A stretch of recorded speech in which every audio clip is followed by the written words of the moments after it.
Hey everyone, it's Ben Hardy here, and in today's video we're going to be talking about the truck market here in the US because it is in the worst state that it has ever been in.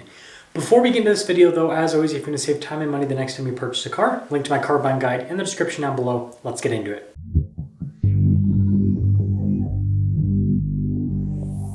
So to set the stage for today's video, talking about how the US truck market is in a completely horrible situation. I mean, it really is in shambles at this point. I want to talk about car prices versus wages. So a lot of people will go back really far with the data. They'll talk about, car prices versus wages back in the 1980s, 1990s. And here's the deal is you don't actually have to do that. You don't have to go back all that far. We're going to go back to 2010. Back in 2010, median US household income was about $50,000 per year.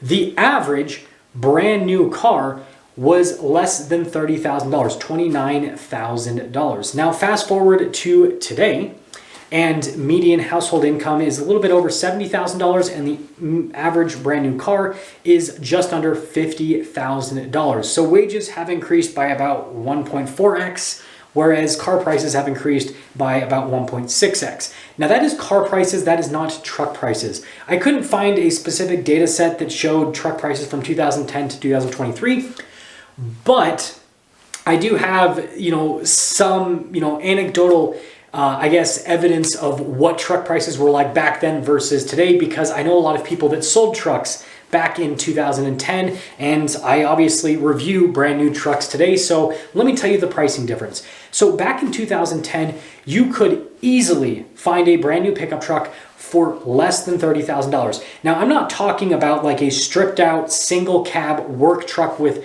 no options like hand crank windows and no air conditioning. I'm talking about like a 4-door full-size pickup truck under $30,000. You could easily find that back in 2010. And if you wanted like a fully decked out, like luxury pickup truck, $50,000, maybe $60,000 on the super high side of things if you're getting like a crazy diesel with some custom stuff.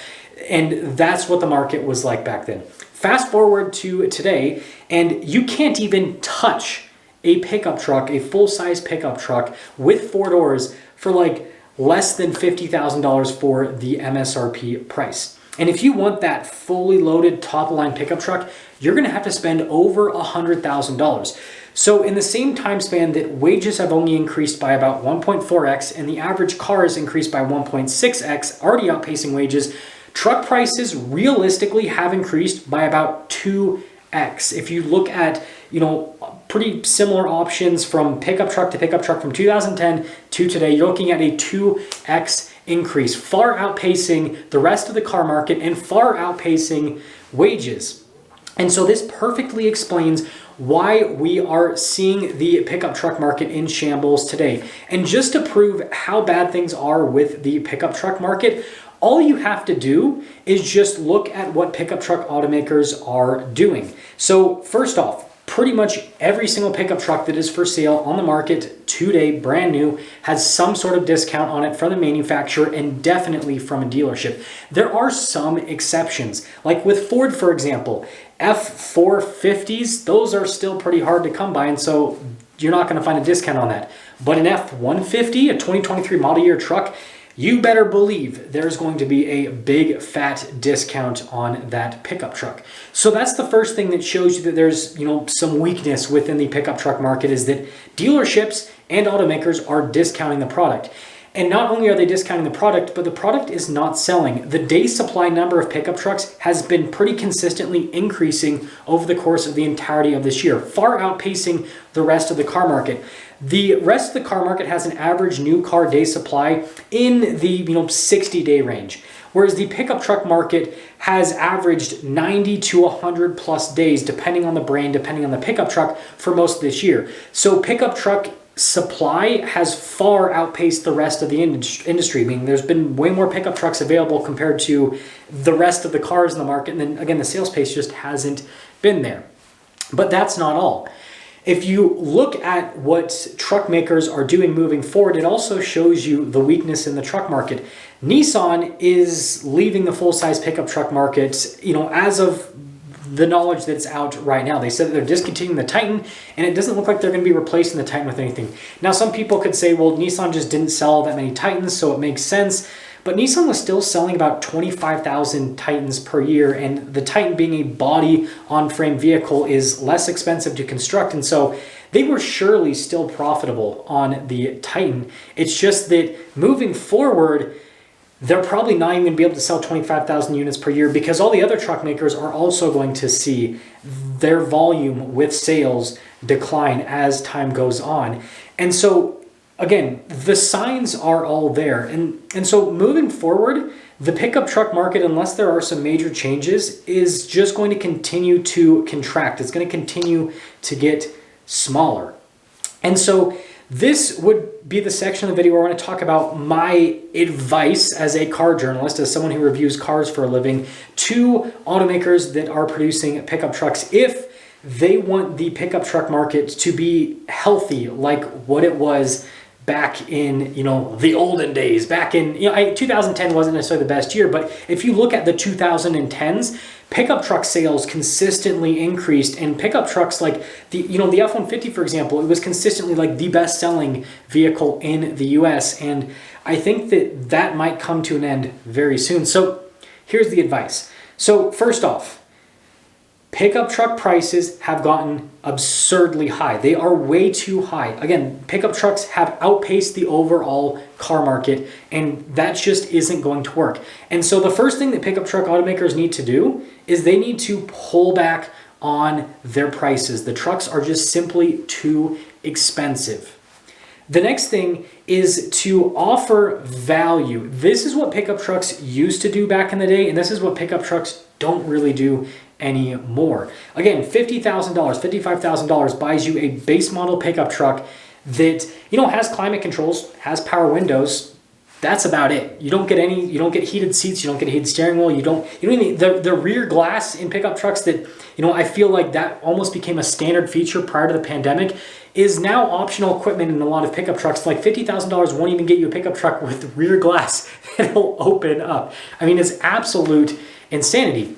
So go back to offering value, because what pickup truck automakers need to realize is that pickup truck buyers are all about value for the money. And when pickup trucks don't offer that anymore, especially the pickup truck packages that the bulk of pickup truck buyers usually buy, your middle of the line packages no longer offer value for the money, it makes complete sense as to why they are not buying them. So offer more value for the money. And then the next thing is to focus more on reliability. I feel like the focus with pickup trucks over the last probably like 5 to 10 years has been making them more and more luxurious. And yes, there's definitely a buyer that cares about that, but you have to remember, at the end of the day, pickup trucks are pickup trucks. They're utility vehicles. And so with automakers focusing on making them as tech heavy as possible instead of focusing on making them reliable and durable has also pushed a lot of buyers out of the pickup truck market, or at least out of the new pickup truck market and into the old pickup truck market, because they want something that's going to last. So the prices, they're too high. A base model pickup truck, again, and I'm just going to be realistic here. I feel like this is pretty realistic based on wages and everything. A base model pickup truck should not be $50,000. It should be closer to like just under $40,000. And then $50,000 should buy you a very nicely optioned out middle of the line pickup truck. So think like Bighorn from Ram with heated seats, a heated steering wheel, power sliding rear window, maybe some cool looks on the outside. Like $50,000 should buy you a really nice middle of the line pickup truck. $60,000, right? That should buy you a loaded up luxury pickup truck. It shouldn't be $70,000 or $80,000 at this point. Maybe $65,000 for some of the more nicely optioned out ones. And then aside from those rough price categories, like I said, value is super important. So truck makers need to stop decontenting the pickup trucks. Equipment should be standard, not optional. Like put more standard equipment into these pickup trucks at more reasonable price points. And then the last big thing is reliability. Reliability needs to be much more of a focus for pickup truck automakers. I understand that there are some hurdles to go over because of all the emissions restrictions that are being put on these pickup trucks, where you have to go to turbocharged engines that have smaller displacement that, inherently aren't going to be as reliable as big naturally aspirated engines. but it's definitely possible, right? It's possible to make engines that last more than the 5-year, 60,000 mile powertrain warranty that is very commonly seen on pickup trucks. And I think that this is all within reason. I think this is all, possible, but it might mean that some pickup truck automakers have to go and build their pickup trucks elsewhere. And this is kind of a horrible thing to end the video with because it probably needs its own video, but let me know if I'm wrong in the comment section below. But I think that pickup truck buyers have gotten to the point where they don't care where the pickup truck's built. What they care about is what features does it have, how reliable is it, what's the build quality like, and what's the price. And so if pickup truck automakers can produce a pickup truck that has more options, that's more reliable, better built, and at a more reasonable price point, and it's not necessarily built here in the US, I think that pickup truck buyers are going to go with that at this point, because I think, and again, I'm trying not to dive too much into this because this is just a topic that would have to be, I guess, put out over the course of another video. But after the recent strikes and everything, I've noticed it seems like there's a shift in consumers where they care less about build everything in America, and they care more about just getting a quality product. And so if that quality product can't be built in America anymore, if American pickup trucks it doesn't make sense to build them here anymore, then maybe that's the route to go. Let me know what you guys think about this whole pickup truck situation. Let me know what you think is going to happen moving forward with the pickup truck market. But unless there are major changes, I think the pickup truck automakers are going to see that they're going to continue to build more of these pickup trucks, and they're not going to be selling them. They're going to be sitting on lots, they're going to be discounting them, and they're still not going to be selling them. I'll see you.